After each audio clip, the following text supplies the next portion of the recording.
One really cool thing about RVing is sometimes you just come across some hidden gems like this. That's right. So today we're going to take you to a place that we think is super cool.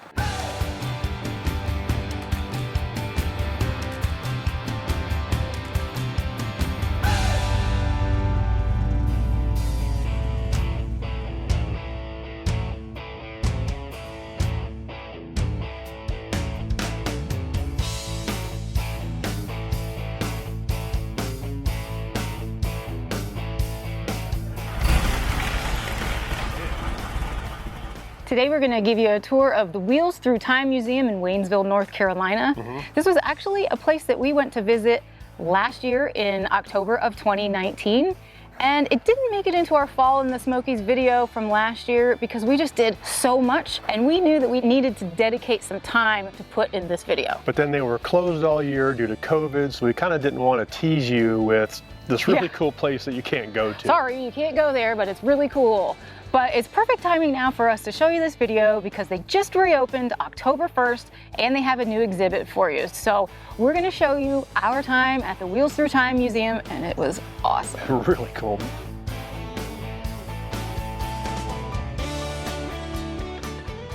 If you saw our Fall in the Smokies video, you saw we were there hanging out with some really cool friends of ours. That's right. We stayed at Lake Junaluska Campground right there in Waynesville, and that happens to be about 6 miles away from the Wheels Through Time Museum. Now, if you followed us at all, you know that we are in the Smokies multiple times a year because that's where Chad's parents live. But for some reason, we had never been to this museum. I can't believe it. I had heard of it before. People had talked about it, but I always thought, oh, it's a motorcycle museum. You go to a lot of museums and it's just a bunch of bikes. This place is way beyond that. So you don't have to like motorcycles to really enjoy this museum. If you like antiques or American history, Americana. Like the American Picker Show, that kind of stuff. It's so cool. We decided one day, since we were with our friends, that we were going to go as a group and check out the Wheels Through Time Museum. But our friends are just like us, and they like to fill their bellies before they go out on an adventure. We had to stop at the Buttered Biscuit, which is a half a mile away from that campground where we were, and where the biscuits are as big as my head. Huge biscuits. Put where your head. So we got a delicious little brunch, and then we went 5.5 more miles down the road and got to Wheels Through Time. Located just 5 miles off the Blue Ridge Parkway in Maggie Valley, North Carolina, the Wheels Through Time is a 38,000 square feet facility with a collection of over 300 rare bikes.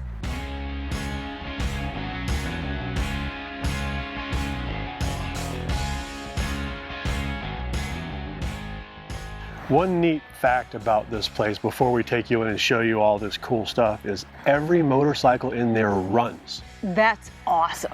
This is a publicly funded museum, so we want you to stay tuned till the end of this video where we're going to tell you how you can enter to win a raffle where the grand prize is a 1939 Harley-Davidson Knucklehead. Knucklehead. Or you can win $10,000 or $5,000 also as second and third place. Those don't suck. Not bad prizes, you guys. So make sure you stay till the end and we'll tell you how you can enter to win that. And another quick note, we're not affiliated with this museum at all. We just think it's a really awesome place and we wanted to share it with you. The collection was started by museum founder Dale Waxler in 1969 in Glen Ellen, Illinois. As soon as you walk up to this place, there are just some really cool bikes out front. In fact, when we were there, they had, what was it? The old thing with the sidecar. The Mayberry, oh, wait, no, they had the Mayberry Sheriff's car that Barney Fife used. Yeah. And they had a really old motorcycle with a sidecar. They were giving rides in the sidecar. And gosh darn it, I wanted to ride that sidecar.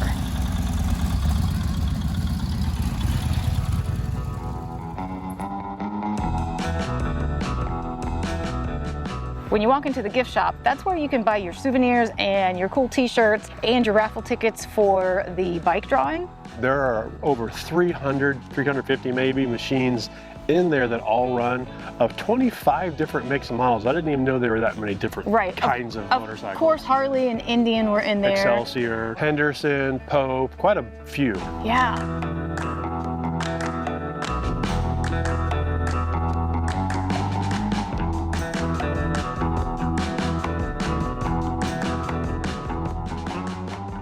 Another awesome part about visiting this museum is that they have employees and volunteers and they're super knowledgeable. Oh, yeah. We were very fortunate to have an awesome guy named Chris who walked along with us and explained a lot about some of the different bikes, started up several of them. Yeah, you can say, hey man, I'd love to see that run. Yeah. They'll do it. And then he'll tell you the history about it. He was super cool. So thank you, Chris, for being an awesome guide. You don't mind that we're filming you, right? No. Okay. Kind of par for the course. Yeah. Right up.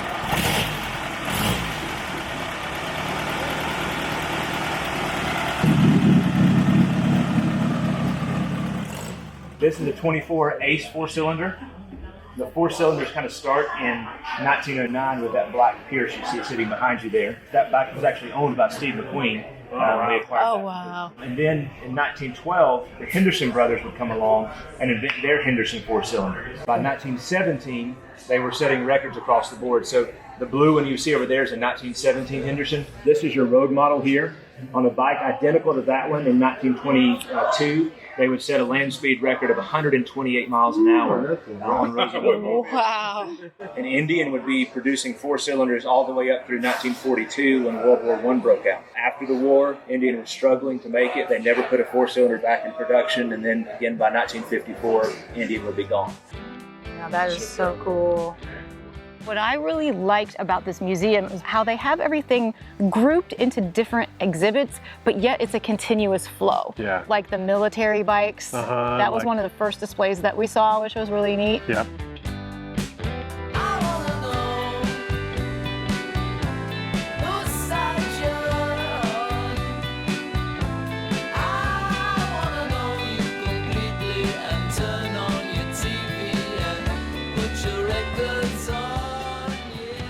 So this is a 17 Henderson, but now this is not a stock 17 Henderson because of a couple of differences.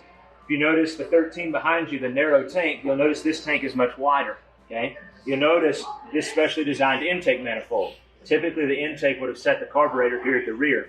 But this bike was specially designed to do one thing, and that was long-term endurance riding. Also in 1917, they would attempt to set a 24-hour speed record. This man right here, Malvern Jones, was going to do that in Cincinnati there in 1917. About halfway through his venture, he crashed the bike. The bike would lay up in wrecked condition until about 30 years ago when Dale found it and restored it. So the bike you see sitting in front of you is the same motorcycle that you see sitting in this picture here. Now you'll notice a couple of differences about the way the bike sits in front of you now and the way it is in this picture. It has a front brake added to it, has a period correct headlight, and has some battery boxes in the back. That's because in 1997, Dale took this bike across country from Los Angeles to New York. In 1917, Alan Bedell, piloting a 1917 Henderson, went from Los Angeles to New York in, I think it was 7 or 8 days. I can't remember exactly what the time was. Dale did it on this 17 Henderson in 97 in 6 days and 4 hours. Oh my gosh. So a pretty incredible machine, very capable, cruise along very comfortably, 55, 60 miles an hour, no problem along the interstate.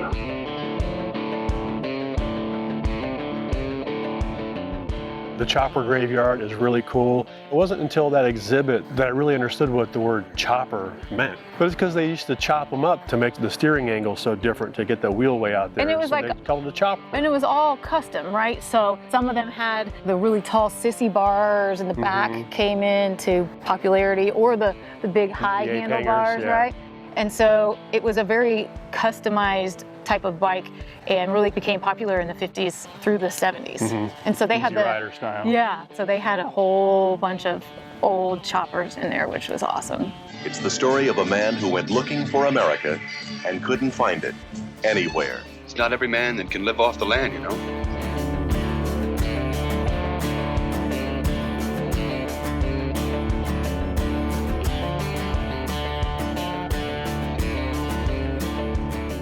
Cool to have all these. That is awesome. Look at this, it's got video of these motorcycles here. Board track racers.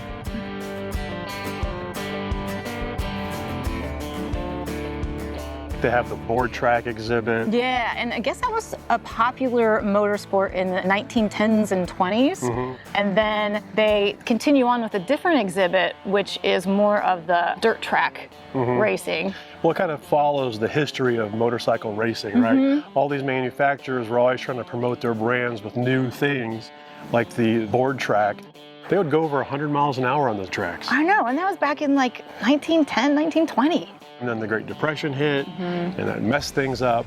And then the hill climbs came about, I believe, because the big three makers, Harley, Indian, and Excelsior, they were trying to basically prove their worth in the community, and so they by racing and doing uphills and all that kind of stuff. So it was kind of like bragging rights type of thing. And some of the things that I loved was the old clothes and the old bedazzled, for lack of a better word, saddlebags and things like that that I just find super interesting. You know, the fashion part of it I like. See, I didn't even know they had clothes. You geek out on the mechanical stuff. I like to look at the old coats and the helmets and the boots and the saddlebags. That was awesome too.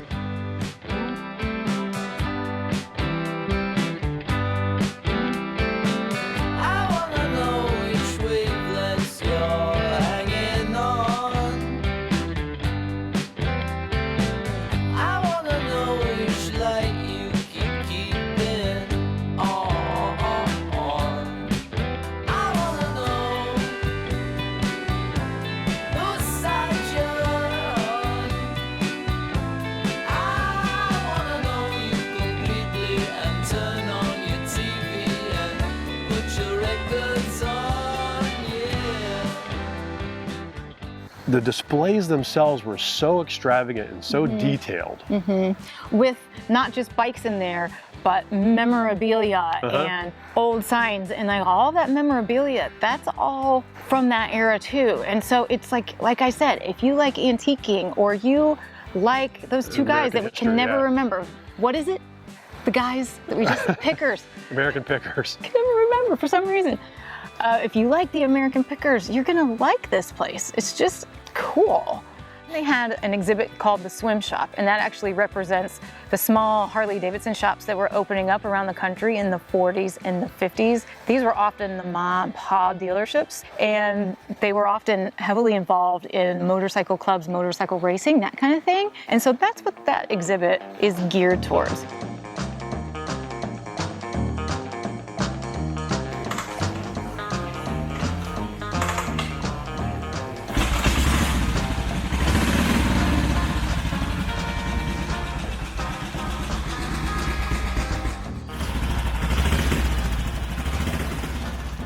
Started out in life actually as a twin-cylinder motorcycle. This one belonged to a gentleman by the name of Leonard Andres.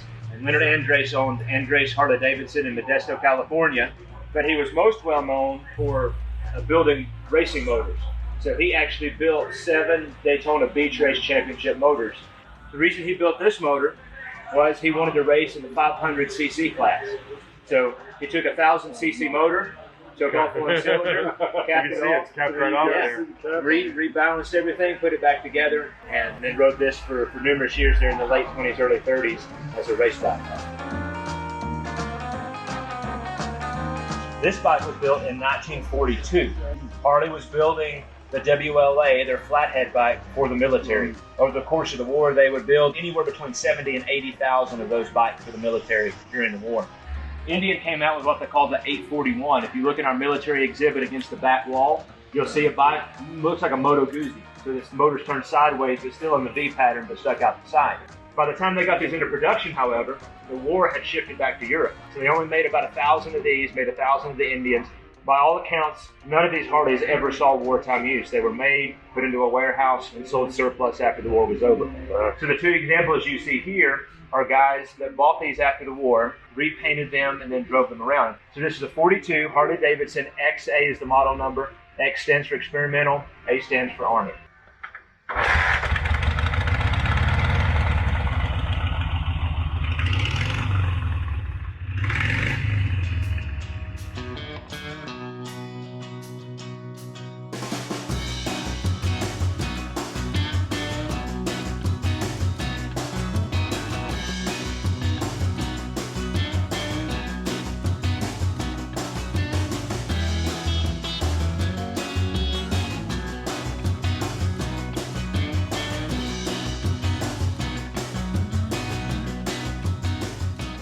Another exhibit that we really liked was the America's Rarest. That's where some of the rarest bikes in the world are located, and there's actually an Indian motorcycle there that Dale believes was once owned by Indian creator himself, Oscar Hedstrom.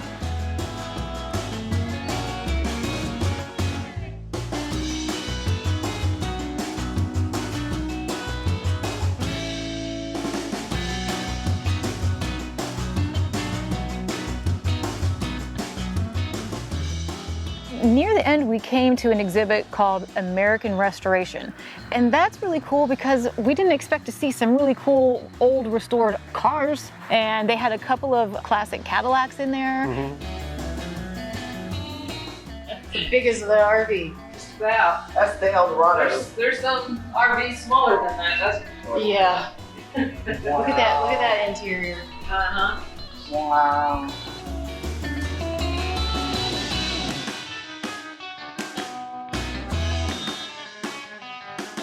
A few foreign cars as well, and just some of the other things that they've restored, not just bikes.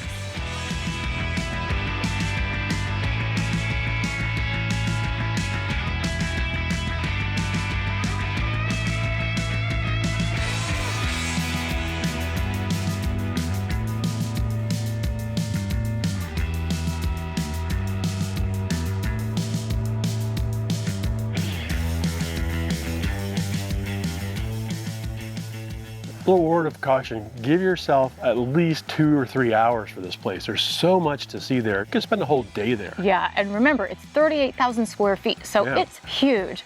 If you guys have watched us for any length of time, you know that I do suffer from several chronic illnesses, one of them being chronic Lyme disease. I got really wiped out towards the end, so I had to go and rest in a truck. And of course, that's when something really cool happened, which was Chris took the guys back to Dale's shop where they actually do the restoration. Right, and I got to miss it. It was really cool. Yay me! You didn't spend a lot of time in there, but it was neat to get a feel for everything that they have going on in there. Oh yeah, obviously you got to be a very well-equipped shop with lots of parts and spare parts. I think they're always on the lookout for stuff because again, these aren't just sitting there, they run. Yeah. Did we mention that they run? They run. This is where they put them all back together, huh? This is where it happens. Pretty much anything we would need. Dale, as he's collected bikes over the years, has collected parts too. Oh yeah. You know, he had the foresight to realize that what was really numerously and readily available in the 70s and 80s as far as parts were concerned, that at some point that was going to disappear. Yeah. And so he would buy up and still buys quite a lot of parts in bulk from time to time.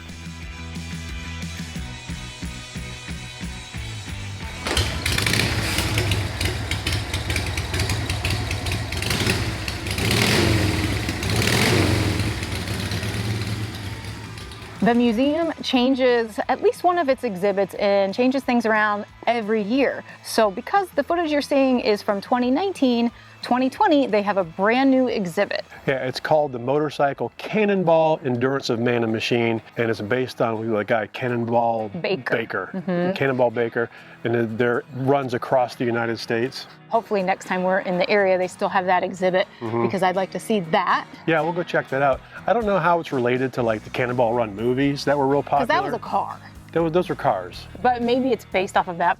Are you one of those volleyballers? Cannonballs. California, here we come.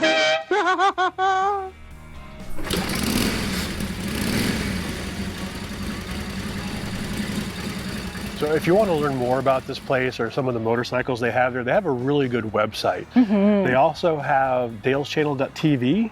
That's subscription based, but it's only $7.95, I believe, for a lifetime membership. And that gets you in-depth videos of Dale's restoration process. And so I think that those would probably be really cool if you're into that kind of thing. They also have a YouTube channel. We'll put links for their website, Dale's Channel TV, and their YouTube channel down below so you can check them out. How do you enter to win the raffle? Well, you only have until November 14th to do it because I think actually November 14th is the day that they draw it. So go to their website and it'll walk you through it. It's very easily marked up on the menu where it says enter to win. And remember, you could possibly win a 1939 Harley Davidson Knucklehead. I'm going to win that thing. It's perfect for him. I mean, it's not going to replace Lucille because you have nowhere to ride. If you guys ever find yourself in the Maggie Valley, Waynesville, North Carolina area, or even within a couple of hours of driving to that area, you should check out this place. It was awesome. Any questions, ask them below. Outtakes. My water. Why you want to get me on video? Can you hold the bottom line? Teamwork. What did you want me to say? You big strong man. My brother's had a problem with these neighbors' dogs forever, and I called it. They'd start barking the second we turn the camera on. Yeah, I mean, they weren't out until we were out here just setting up, just getting ready to film, and bam. I mean, they wouldn't mind if I sat in it, right? There, that's... You're like, I don't know, give it a shot. The sign does say, please do not touch. I know, I was just joking. Hello? Excuse me, is there anybody in there that can hear me? Hello? You do thumbs up Okay. every time. I'm a thumbs up guy. No, you're not Fonzie. I am. I'm Fonz. Hey! Whoa!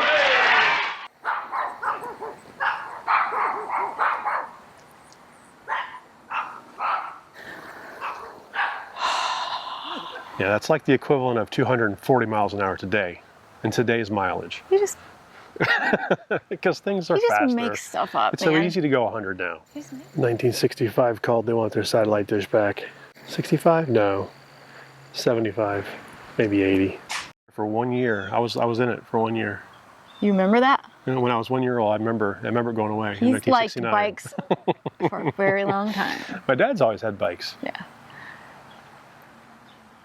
I grew up Okay. riding on the tank. I know. Your stomach's growling. I know, I'm hungry. Yeah. Success? Yeah. Were they cool about it?